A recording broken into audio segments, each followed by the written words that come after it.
Welcome once again to Musings by Danon. I figure that by now, all of us have watched Season 2 of My Dress-Up Darling and want to discuss it. Well, I'm here for you. Let's review the series. Also, since my video discussing the epilogue of the manga got hit with a copyright strike, we're going to take another stab at it and discuss the last chapter of my favorite romance series. Okay, real quick, in case the thumbnail wasn't clear, we will be having quite a few spoilers. I've divided the video into chapters, so feel free to skip ahead if you're wanting to talk about the epilogue chapter. But if you haven't watched Season 2 and want to be surprised about what the series will entail, or what's coming, thanks for stopping by, and be sure to leave a like. Dear viewer, I was not expecting Season 2 of My Dress-Up Darling to look as stunningly gorgeous as it does. Cloverworks did not hold back, and it was well worth the wait. I mean, just look at how gorgeous these shots are.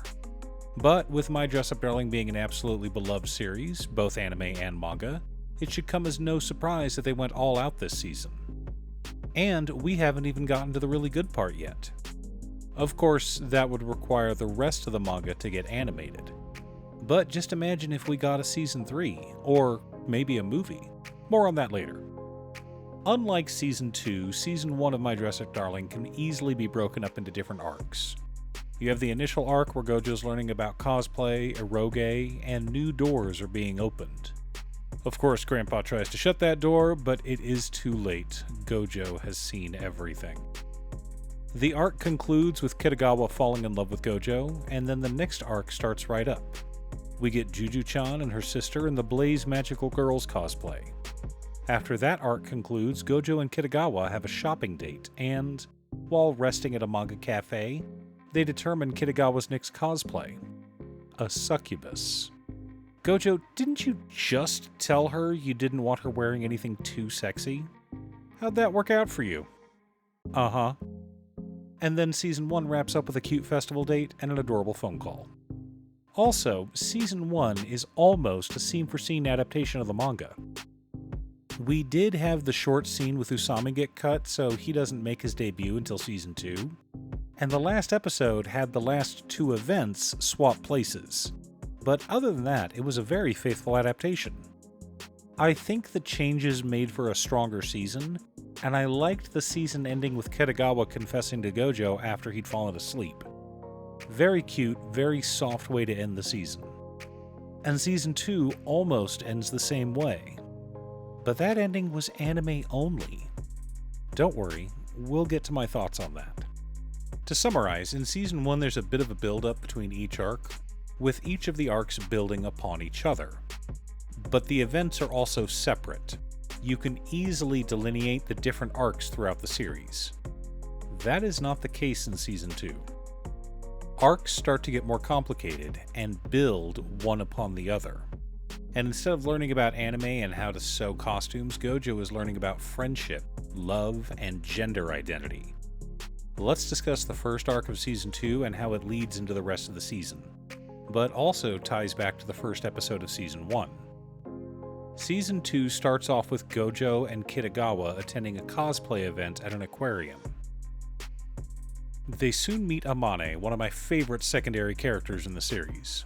Not only is he probably the smartest character in the series, he's also someone who is very observant. Though that is probably due to his trauma. Not just the trauma from his ex, but also from being small and cute and a bit effeminate, and not really being respected while he was young and in high school. That lack of confidence, as well as the triggering event of his ex freaking out about his clothes, shows through when he hesitates to answer Gojo's questions. Of course, Gojo means well, but Amane doesn't know that. But how does this tie back to the first episode? Part of Gojo's trauma was him liking a girly hobby. Dolls are for girls. And the main thing that Kitagawa said that convinced Gojo to work with her was when she said, "Does being a boy or girl matter when you really like something?" That is one of the core themes of this series, and we see it over and over again. And it was mirrored in Gojo's conversations with Amane. The two big things that happened in the first few episodes were Gojo discussing cross-dressing with Amane, and Gojo getting interested in crafting things other than costumes. Specifically, he's interested in cosboard. For those of us who have LARPed or cosplayed before, we were able to recognize that as EVA foam. It is very easy to work with, but it can be unforgiving. Some mistakes can be fixed, but you gotta be very careful. Learn to fill unwanted holes with EVA foam clay, but in order to cut it, you'll want to use an X-Acto knife or a heated wire blade. Also, you'll want to measure 16 times and cut once, rather than the usual measure twice and cut once. But as expensive as EVA foam can be, it's still a lot cheaper than leather and much easier to work with. Anyway, the reason this foam becomes important is because of two future cosplays: the Coffin arc and the final cosplay arc. Remember, Gojo makes a bunch of props for the Coffin game that everyone enjoys. Eyeballs, a cake made of human body parts, and all kinds of horror props. But he also makes the Haniel costume that goes super viral. A good chunk of that costume is made of EVA foam, and he makes it well enough to impress the creator, a man who is never impressed by anything. But both of these arcs won't happen until after the next big arc. Which arc am I talking about? The school festival arc, of course. Initially, I thought this arc would be longer, but with proper pacing and some montages, they were able to fit it into just 3 episodes. Both volumes 7 and 8 cover this arc, so the fact that they were able to fit 2 manga volumes into just 3 episodes is impressive. Some people call this the Rei arc, based on the cosplay Kitagawa wears, but I just like to call it the school festival arc, because that's what it's really all about.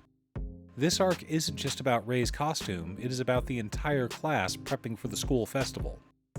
The whole class comes together, focused on winning the school-wide competition. This arc is about Gojo finally opening up about what he does and being accepted by his classmates. He makes friends and is becoming more and more confident.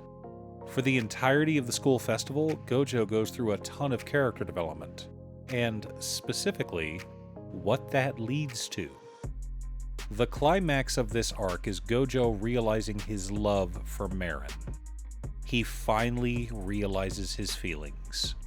Now, some people want to argue with me on this point, so I'm going to have to prove it to you. Remember, manga is not just verbal, it is also visual. This scene right here is what I'm talking about. Right before this, Gojo realizes that he is happy working from the shadows and making Kitagawa number 1. He will use these hands, he is going to make Kitagawa number 1.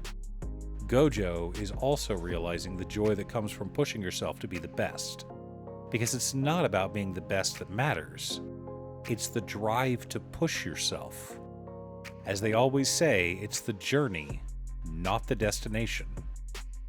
But here at the end of the destination, he's in the back of the room, watching as Kitagawa is shining up on stage. Gojo has a feeling inside and it's wrecking him, and he can't figure out what it is. He knows he's felt this before, but he struggles to define it. And then it hits him. The last time Gojo felt this way was the first time he saw Hina dolls. And what did Gojo say? How did he describe that feeling when he first saw Hina dolls? Gojo said that he fell in love at first sight. The first time Gojo ever felt that overwhelming, overpowering sense of love was when his grandfather showed him Hina dolls for the first time. Think about it. The Hina dolls saved Gojo from the depression of the deaths of his parents, and now Marin has saved him from the despair of loneliness. All the way till high school, Gojo didn't have any friends. He was traumatized and scared to let people know what was going on in his life.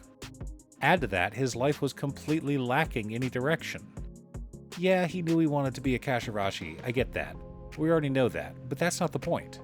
He wanted to make Hina dolls, but remember, it wasn't until he started doing Marin's makeup and started actually looking at other people's faces that he was finally able to start getting good at painting doll faces.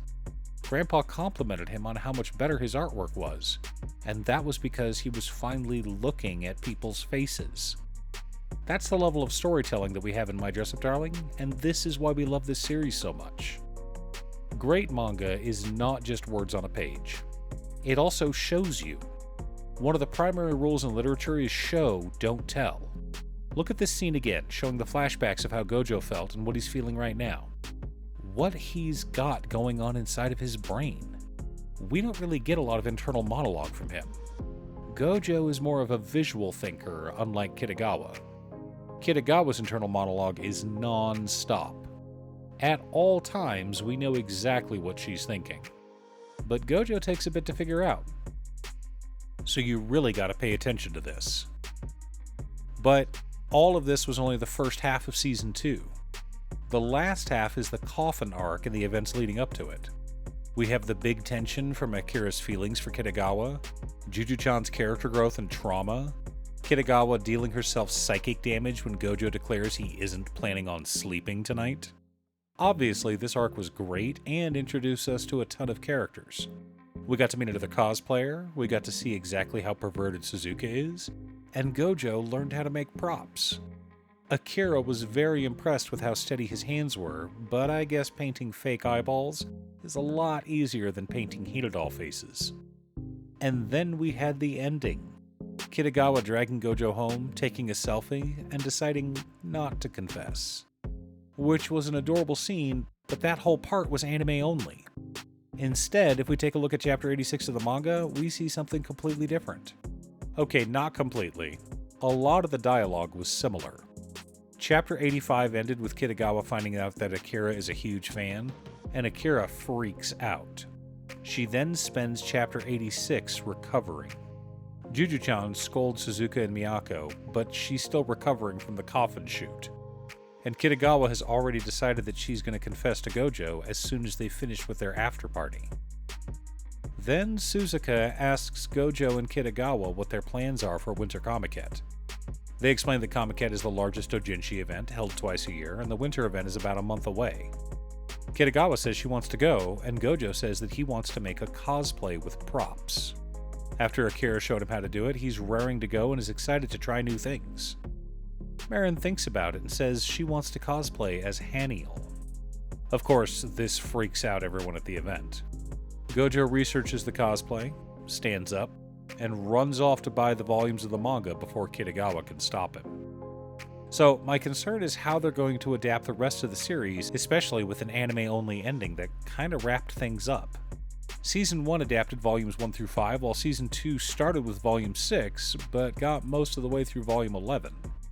That means there's only 4 volumes to go.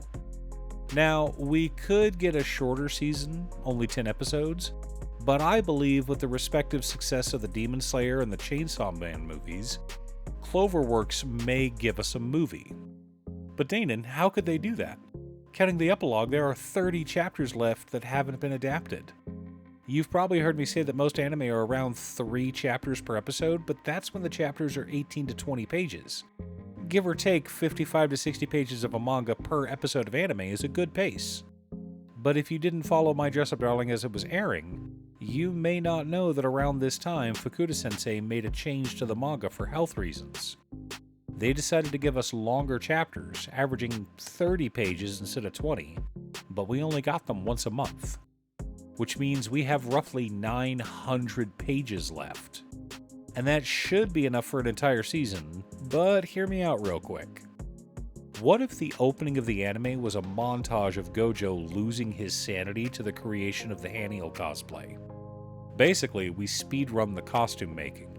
I know that fellow costume makers wouldn't enjoy that very much, and we're excited to see Gojo lose his mind making his masterpiece, but I need you to understand something. Gojo first says he's going to make Kitagawa into Haniel in Chapter 86. Kitagawa first puts on the cosplay in Chapter 96. That's 11 chapters, long chapters, each about 30 pages, of Gojo losing his mind, trying to make this the perfect cosplay for his beloved. If that happened, and they made a few more cuts, they could probably fit it all into a single movie. However, they would probably have to cut Nanchan coming back, the whole arc with producer Shogo trying to get Kitagawa to become a gravure idol, and we might lose the whole scene with her dad meeting the Gojos. So my hope is that we get a season 3 rather than a movie, but who knows what the future will bring. Anyway, the main reason you guys clicked on this was to talk about the epilogue chapter. We got an epilogue chapter in the last volume of My Dress Up Darling that recently got translated. Thank you so much to those who did the translation. But let's go ahead and get right into it. Obviously, this chapter takes place before the last chapter, because the last chapter is a jump in the future. Well, I should say that most of it takes place before the last chapter. We'll get into it. Marin and Gojo are going to meet Marin's father so that Gojo can ask for her hand in marriage. And of course, Gojo is unbelievably nervous about this. He's freaking out, but Marin doesn't think he has anything to worry about.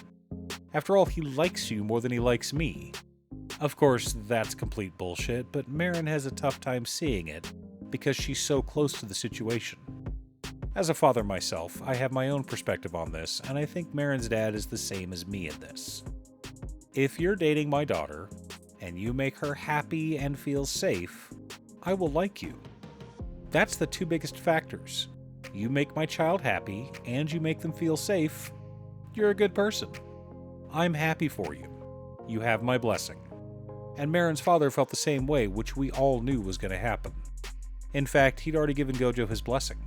Before they even started dating, he saw how well Gojo took care of Marin. Remember how he was making sure she ate well and was doing her homework and was being supported and loved, even though they weren't officially a couple? Both Grandpa and Marin's dad thought they were, which is just adorable. So, Gojo gets her dad's blessing, but that's not the only thing that happened. Marin mentioned how she wanted to start being the one to cook for Gojo. After all, he's going to be working hard to make Hina dolls. Marin already talked with her boss about cutting back her hours so she can help more around the house. And now she'll be the one to do most of the housework and cooking. Which, of course, terrifies both her dad and fiancé. After all, they've seen the kind of food Marin makes. And Marin is able to read Gojo's face. He's trying to keep his comments to himself, which, of course, angers her even more. We get to see Angie Marin once again. But her dad comes in to save the day.